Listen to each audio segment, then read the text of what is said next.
Welcome, wanderer, to one of the most prestigious places in Greece, the theater. The theater was where audiences gathered to watch plays. They were the highest form of art in Greece, and people saw theater as a symbol of complete harmony between the mortal world and the divine. When you're done taking in the sights and sounds, come see me, and we'll talk more. Until then, wanderer.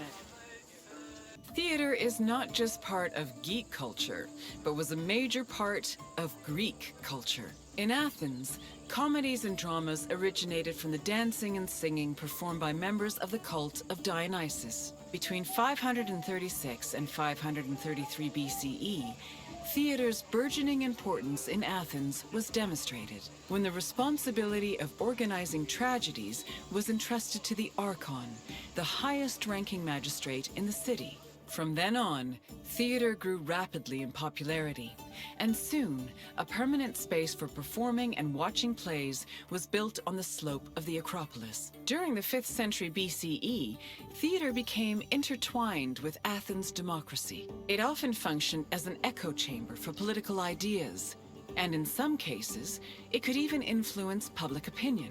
As a result, in the 4th century BCE, Plato coined the term theatrocracy to describe his city's politics. Theatrical competitions were held in the sanctuary of Dionysus Eleutherius, god of wine and patron of drama. Dionysus was the son of Zeus and a mortal woman named Semele. Stories say that Zeus, who had fallen in love with Semele, appeared to her holding a lightning bolt in his hand. Semele was tragically struck dead by the lightning, but Zeus managed to save her unborn child, keeping the embryo in his thigh until it fully gestated. This is why the name Dionysus is sometimes thought to mean born twice. In Athens, theater was a part of the cult of Dionysus, and stage productions in the god's honor were held during festivals like the Linnaea and the Great Dionysia. In Athens, there were 3 festivals that honored Dionysus with drama performances: the rustic Dionysias, the Linnaea, and the Great Dionysia. For the rustic Dionysia, each deme of Attica organized their own Dionysiac procession. The parades were full of phallic songs, dances, and symbols meant to signify fertility, and participants wore drunkard masks and sang bawdy lyrics about the god. The Linnaea was the oldest Dionysian festival. It was exclusively reserved for Greek citizens and mostly made up of comedy performances. Finally, the Great Dionysia was the most important festival. Taking place over several days, it began with a parade called a phallophori, followed by a dithyramb contest, and ending with consecrated drama competitions. The Great Dionysia was supervised by the head magistrate known as the Archon, who was assisted by 12 other magistrates. Among his duties, the Archon picked choregoi, rich Athenian citizens responsible for providing the budget for rehearsals and performances. 2 days before the Dionysia, a ceremony called the proagon took place where playwrights introduced their work. The Dionysia finally began in earnest with a procession to the god's temple, followed by sacrifices and a symposium. The next 2 days centered on dithyramb contests, while the final 4 days were dedicated to drama competitions. The contest's outcomes were decided by 10 judges who were appointed at random by the Archon. The judges placed their votes in an urn, and 5 of the votes were randomly picked to determine the winner.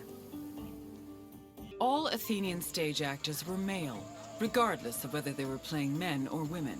Tragedies originally featured only 1 actor performing alongside a chorus, eventually reaching a maximum of 4.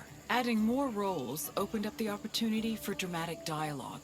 During performances, they prepared themselves in the skene, a building that served as a backstage area, before emerging onto the proskenion, or stage. The skene could be painted to represent backdrops like palaces, temples, and tombs. Its roof was reserved for appearances by the gods. These gods could be moved around with a crane called a mechane, which produced spectacular visual effects. On stage, actors wore masks and elaborate costumes. For tragedies, they were adorned with magnificent clothes. While for comedies, actors playing male characters wore hugely exaggerated phalluses probably to maximize the laughs.